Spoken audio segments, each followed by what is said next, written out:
আপনিও তো কাউকে ভালোবাসতেন না, ভালোবাসার মর্ম জেনেও আপনি রাহুলের সাথে এটা করলেন। এতগুলো লোকের সামনে ওকে অপমান করলেন, যা নয় তাই বললেন। এটা কি রাহুলের একার দোষ? ও কি মেয়েটার সম্মতি ছাড়া ওকে ভালোবেসেছে? মেয়েটার দাদা নাম করা গুন্ডা। সেই সময় যদি আমি রাহুলকে সাপোর্ট করতাম না, ওর দাদা সবাইকে পিস পিস করে রেখে দিত। তাহলে আপনি যেসব বললেন তার মানে কি? ক্রাইসিসের সময় মাথা গরম করলে মাথাটাই কাটা যায়। সময় অনুসারে সিদ্ধান্ত নেওয়া উচিত। সময়ের সাথে অনেক কিছু অ্যাডজাস্ট করতে হয়। এই যে দেখো, তুমি আর আমি মনে প্রাণে স্বামী স্ত্রী নই, কিন্তু পরিস্থিতির চাপে সবার সামনে স্বামী স্ত্রীর অ্যাক্টিং করতে হচ্ছে। আমি জানি ওরা 4 বছর ধরে একে অপরকে ভালোবাসে। রাহুল শত শত ইঞ্জিনিয়ারিং পাশ করেছে, একটা ভালো চাকরি পেয়ে যা, আমি নিজে দাঁড়িয়ে থেকে ওদের বিয়ে দেবো। একটা অচেনা মেয়ে আর পাশের ব্লকের একটা ছেলেকে মেলাতে, তাদের ভালোবাসাকে পাইয়ে দিতে আপনি এত কষ্ট করলেন, কিন্তু আমি তো আপনার চোখের সামনেই আছি। আপনি পারেন না বিক্রমের কাছে ফিরে যেতে আমাকে সাহায্য করতে?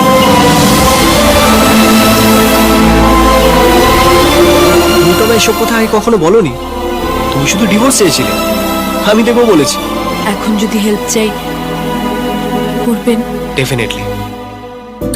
আচ্ছা, বিক্রমের সম্বন্ধে তোমার কাছে কি কি ইনফরমেশন আছে আমাকে বলো।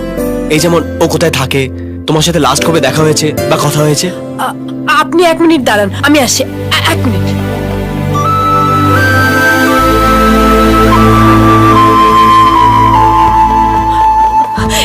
এই ফোনই ছিল আমার আর বিক্রমের যোগাযোগের সূত্র। আমাদের এই ফোনেই কথা হতো। লাস্ট ও আমাকে এই নাম্বার থেকে ফোন করেছিল, বলেছিল বাবা ওকে আমার কাছে পৌঁছতে দিচ্ছে না। তারপর অনেকবার ট্রাই করেছি এই নাম্বারে, কিন্তু কোনো লাভ হয়নি। আমার মনে হয় বাবার ভয় ও আমাকে ফোন করছে না, কিন্তু আমার বিশ্বাস ও একদিন না একদিন আমায় ঠিক ফোন করবে। আমি শুধু মন থেকে ওকেই ভালোবাসি। আমার মনের টানে ঠিক একদিন আমার সামনে এসে দাঁড়াবে।